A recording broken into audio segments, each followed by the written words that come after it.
नताशा झा। उत्तर प्रदेश के बरेली में प्रेम प्रसंग के एक मामले में जमकर बवाल हो रहा है। बीजेपी और वीएचपी के कार्यकर्ताओं ने किला थाना पहुंचकर जबरदस्त हंगामा किया है। प्रदर्शनकारियों ने तोड़फोड़ भी की। पुलिस ने हालात को काबू में करने के लिए लाठीचार्ज किया। प्रदर्शनकारी इस कदर उग्र थे कि वे सीओ से भी भिड़ गए। दरअसल आरोप है कि 17 अक्टूबर को यहां की एक लड़की अपने घर से गायब हो गई।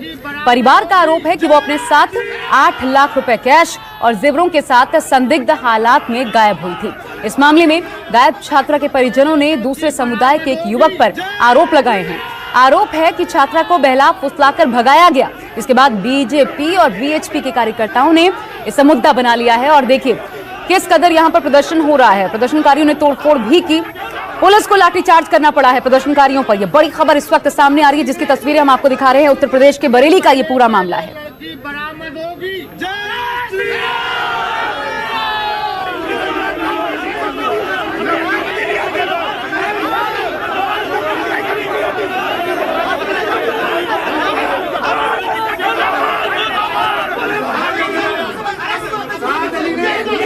पहले लड़की बरामद होगी। तो ये जो पूरा प्रदर्शन आप देख रहे हैं, ये उत्तर प्रदेश के बरेली का मामला है, जहां पर एक प्रेम प्रसंग के बाद बवाल खड़ा हो गया है। इस बीच लड़की का एक वीडियो वायरल हुआ है और इस वीडियो में लड़की खुद एक मुस्लिम युवक से शादी की बात कह रही है। हालांकि इस वायरल वीडियो में लड़की को पीछे से कोई निर्देश देते भी सुनाई पड़ता है, वो भी दिखाते हैं आप। मम्मी पापा, मैं ये कहना चाहती हूँ कि मैंने बिलाल से अपनी मर्जी से शादी करी है, तो उसके घर वालों को और किसी को भी परेशान न करें और उनको छुड़वा दें। मेरी बरेली के कप्तान से ये गुजारिश है कि उनके मम्मी पापा को आप छोड़ दें और कोई भी केस ना बनाए, क्योंकि हम लोग अपनी मर्जी से आए और हम लोगों ने अब शादी भी कर ली है। कोरोना के खिलाफ लड़ाई में जनता कर्फ्यू से लेकर आज तक हम सभी भारतवासियों ने बहुत लंबा सफर तय किया है। समय के साथ आर्थिक गतिविधियों में भी धीरे धीरे तेजी नजर आ रही है। हम में से अधिकांश लोग अपनी जिम्मेदारियों को निभाने के लिए फिर से जीवन को गति देने के लिए रोज घरों से बाहर निकल रहे हैं। त्योहारों के इस मौसम में बाजारों में भी रौनक धीरे धीरे लौट रही है, लेकिन हमें ये भूलना नहीं है कि लॉकडाउन भले चला गया हो, वायरस नहीं गया है।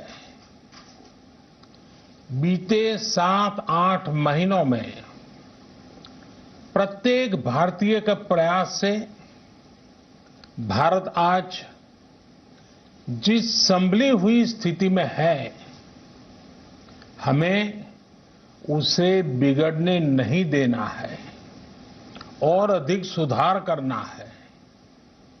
आज देश में रिकवरी रेट अच्छी है, फैटेलिटी रेट कम है। भारत में जहां प्रति 10 लाख जनसंख्या पर करीब 5,500 लोगों को कोरोना हुआ है, वहीं अमेरिका और ब्राजील जैसे देशों में ये आंकड़ा 25,000 के करीब है। भारत में प्रति 10 लाख लोगों में मृत्यु दर 83 है, जबकि अमेरिका, ब्राजील, स्पेन, ब्रिटेन जैसे अनेक देशों में ये आंकड़ा 600 के पार है।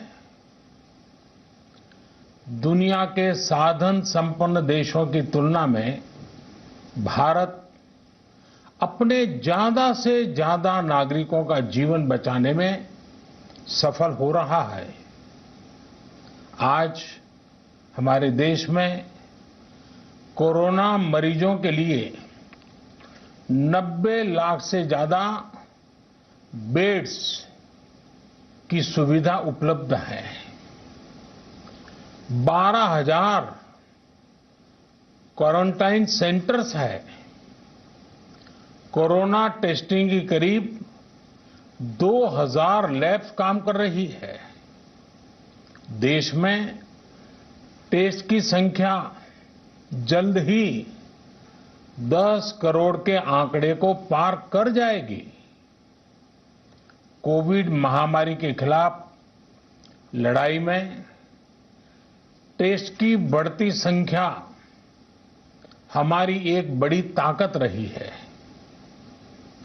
सेवा परमो धर्म के मंत्र पर चलते हुए हमारे डॉक्टर, हमारे नर्सिस, हमारे हेल्थ वर्कर्स, हमारे सुरक्षाकर्मी और भी सेवा के भाव से काम करने वाले लोग इतनी बड़ी आबादी की निस्वार्थ सेवा कर रहे हैं। इन सभी प्रयासों के बीच ये समय लापरवाह होने का नहीं है। ये समय ये मान लेने का नहीं है कि कोरोना चला गया या फिर अब कोरोना से कोई खतरा नहीं है। हाल के दिनों में हम सब ने बहुत सी तस्वीरें, वीडियो देखे हैं जिनमें साफ दिखता है कि कई लोगों ने अब सावधानी बरतना या तो बंद कर दिया है या बहुत ढिलाई ले आए हैं। ये बिल्कुल ठीक नहीं है। अगर आप लापरवाही बरत रहे हैं, बिना मास्क के बाहर निकल रहे हैं, तो आप अपने आप को, अपने परिवार को, अपने परिवार के बच्चों को, बुजुर्गों को उतने ही बड़े संकट में डाल रहे हैं। आप ध्यान रखिए, आज अमेरिका हो या फिर यूरोप के दूसरे देश, इन देशों में कोरोना के मामले कम हो रहे थे, लेकिन अचानक से फिर से बढ़ने लगे हैं और चिंताजनक वृद्धि हो रही है। साथियों, संत कबीरदास जी ने कहा है, पक्की खेती देखी के गर्व किया किसान, अजहू जोला बहुत है, घर आवे तब जान।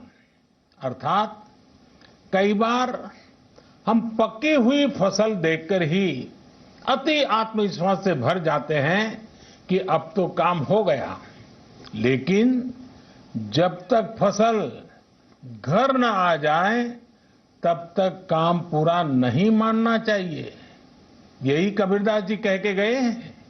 यानी जब तक सफलता पूरी न मिल जाए, लापरवाही नहीं करनी चाहिए। साथियों, जब तक इस महामारी की वैक्सीन नहीं आ जाती, हमें कोरोना से अपनी लड़ाई को रत्ती भर भी कमजोर नहीं पड़ने देना है। बरसों बाद हम ऐसा होता देख रहे हैं कि मानवता को बचाने के लिए युद्ध स्तर पर पूरी दुनिया में काम हो रहा है। अनेक देश इसके लिए काम कर रहे हैं। हमारे देश के वैज्ञानिक भी वैक्सीन के लिए जी जान से जुटे हैं। भारत में अभी कोरोना की कई वैक्सीन पर काम चल रहा है। इनमें कुछ एडवांस स्टेज पर है, आशास्पद स्थिति दिखती है। साथियों, कोरोना की वैक्सीन जब भी आएगी, वो जल्द से जल्द प्रत्येक भारतीय तक कैसे पहुंचे, इसके लिए भी सरकार की तैयारी जारी है। एक एक नागरिक तक वैक्सीन पहुंचे, इसके लिए तेजी से काम हो रहा है। साथियों, रामचरितमानस में बहुत ही शिक्षाप्रद बातें हैं, सीखने जैसी बातें हैं, लेकिन साथ साथ अनेक प्रकार की चेतावनियां भी हैं। जैसे रामचरितमानस में बहुत बड़ी बात कही गई है, रिपु रुज पावक पाप, रिपु रुज पावक पाप, प्रभु अहि गनीय न छोट करी, अर्थात आग, शत्रु, पाप यानी कि गलती और बीमारी, इन्हें कभी छोटा नहीं समझना चाहिए। जब तक इनका पूरा इलाज न हो जाए, इन्हें हल्के में नहीं लेना चाहिए। इसलिए याद रखिए, जब तक दवाई नहीं, तब तक ढिलाई नहीं। त्योहारों का समय हमारे जीवन में खुशियों का समय है, उल्लास का समय है। एक कठिन समय से निकलकर हम आगे बढ़ रहे हैं। थोड़ी सी लापरवाही हमारी गति को रोक सकती है, हमारी खुशियों को धूमिल कर सकती है। जीवन की जिम्मेदारियों को निभाना और सतर्कता, ये दोनों साथ साथ चलेंगे, तभी जीवन में खुशियां बनी रहेगी। 2 गज की दूरी, समय समय पर साबुन से हाथ धुलना और मास्क लगाना, इसका ध्यान रखिए। और मैं आप सबसे करबद्ध प्रार्थना करता हूं, आपको मैं सुरक्षित देखना चाहता हूं, आपके परिवार को सुखी देना चाहता हूं। ये त्योहार आपके जीवन में उत्साह और उमंग भरे, ऐसा वातावरण चाहता हूं। और इसलिए मैं बार बार हर देशवासी से आग्रह करता हूं। मैं आज अपने मीडिया के साथियों से भी, सोशल मीडिया में जो सक्रिय हैं उन लोगों से भी बड़े आग्रह से कहना चाहता हूं कि आप जागरूकता लाने के लिए, इन नियमों का पालन करने के लिए जितना जन जागरण अभियान करेंगे, ये आपकी तरफ से देश की बहुत बड़ी सेवा होगी। आप जरूर हमें साथ दीजिए, देश के कोटि कोटि जनों को साथ दीजिए। मेरे प्यारे देशवासियों, स्वस्थ रहिए, तेज गति से आगे बढ़िए और हम सब मिलकर के देश को भी आगे बढ़ाएं। इन्हीं शुभकामनाओं के साथ नवरात्र, दशहरा, ईद, दीपावली, छठ पूजा, गुरु नानक जयंती समेत सभी त्योहारों की सभी देशवासियों को एक बार फिर से बहुत बहुत